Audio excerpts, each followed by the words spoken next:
Halo guys, balik lagi bersama aku di SR14 Aquatic.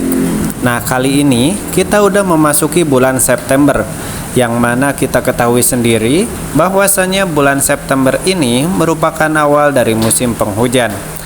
Dan dapat kalian dengar, aku merekam video ini pada saat terjadinya hujan. Nah, musim hujan ini juga menjadi sebuah ancaman dan kekhawatiran bagi para pecinta ikan hias, sebab curah hujan yang semakin tinggi cenderung membuat ikan-ikan tidak nafsu makan dan membuat ikan gampang terserang penyakit. Penyakit yang sering menyerang ikan pada saat musim penghujan seperti ini biasanya adalah penyakit white spot atau jamur. Nah, itu yang paling sering terjadi. Selain itu juga ada penyakit fin rot dan beberapa penyakit yang lain. Nah, kenapa bisa begitu, Bang? Nah, hal ini karena ikan merupakan hewan air yang suhu tubuhnya tergantung pada kondisi di lingkungannya. Apalagi dipelihara pada kolam ikan yang cukup besar dan banyak. Selain itu, kadar oksigen yang ada di dalam air kolam akan berkurang karena musim hujan. Kolam ikan tidak terkena cahaya matahari yang menyinari, tentunya oksigen menjadi tidak mampu mencapai permukaan kolam ikan. Nah, mengutip dari Dinas Perikanan dan Peternakan Pemerintahan Kabupaten Banyumas, masa pergantian cuaca seperti saat ini menjadi saat yang rawan pada proses budidaya ikan. Misalnya saat pergantian cuaca biasanya akan mempengaruhi ketahanan tubuh ikan yang dibudidayakan. Perubahan cuaca yang tidak menentu dapat berdampak pada perubahan kondisi ikan yang dibudidayakan.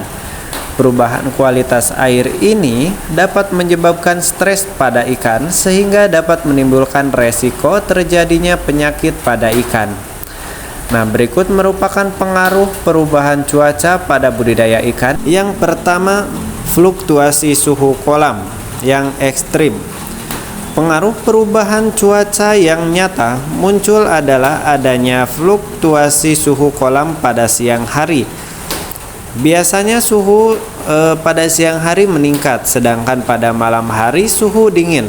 Nah, perubahan suhu dapat mengubah konsistensi ion gas terlarut dalam bahan organik.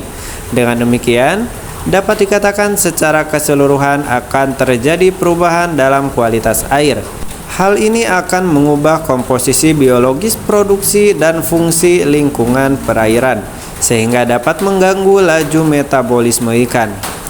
Yang kedua, pengaruh terhadap reproduksi ikan. Suhu sangat menentukan keberhasilan reproduksi ikan. Beberapa jenis ikan hanya dapat memijah pada suhu tertentu. Peningkatan suhu akan memaksa ikan untuk beradaptasi atau akan mencari habitat baru yang sesuai. Terlebih lagi, ikan air tawar dengan metabolisme terbatas. Ikan air tawar sering tidak memiliki tempat kemanapun akan pergi untuk menghindari suhu atau oksigen yang sangat merugikan. Agar tidak terjadi hal-hal buruk terhadap ikan, admin udah merangkum beberapa tips atau cara yang dapat dilakukan oleh para pemelihara ikan pada saat memasuki musim penghujan. Nah, pertama, mengganti air kolam. Hal yang dilakukan pertama kali ketika musim hujan yaitu mengganti air kolam atau akuarium. Namun pergantian air ini harus dilakukan secara perlahan karena air hujan memiliki jenis pH yang cenderung kecil dan asam.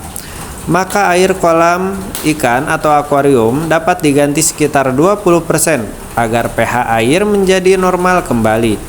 Nah, kolam ikan harus dikontrol secara rutin agar tidak terjadi hal yang tidak diinginkan.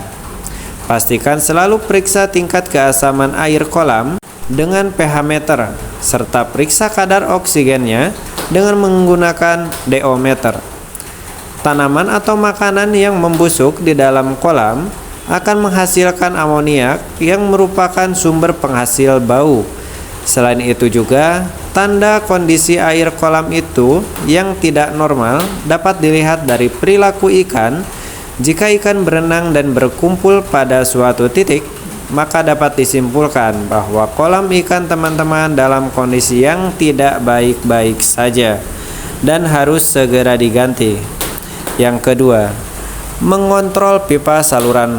Musim hujan yang terjadi saat ini menjadi salah satu alasan terhambatnya aktivitas ikan. Yang perlu dilakukan selanjutnya adalah dengan memastikan pipa saluran buang pada kolam tidak tersumbat atau mampet.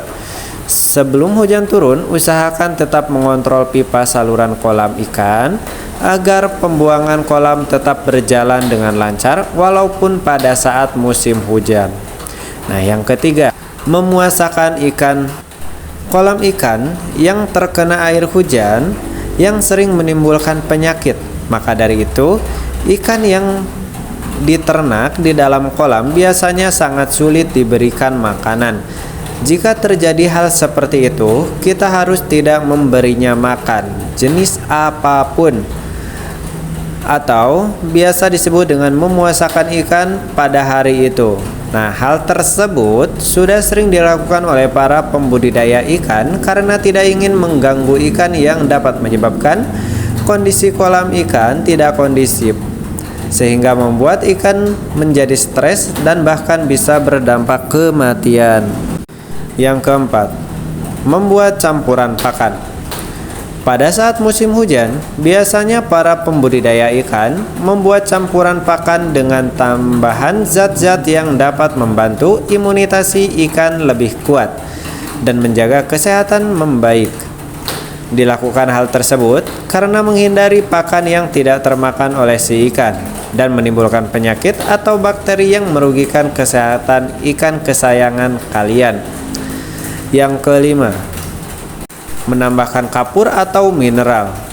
Kapur atau mineral yang ditambahkan ke dalam kolam atau akuarium mengandung ion bikarbonat yang dapat menjadikan air sebagai larutan buffer yang membuat pH stabil. Nah, pada saat musim hujan datang, pengapuran pada kolam ikan juga dapat berfungsi meningkatkan efektivitas proses penumpukan kolam agar tidak sulit mengurangi bahan organik.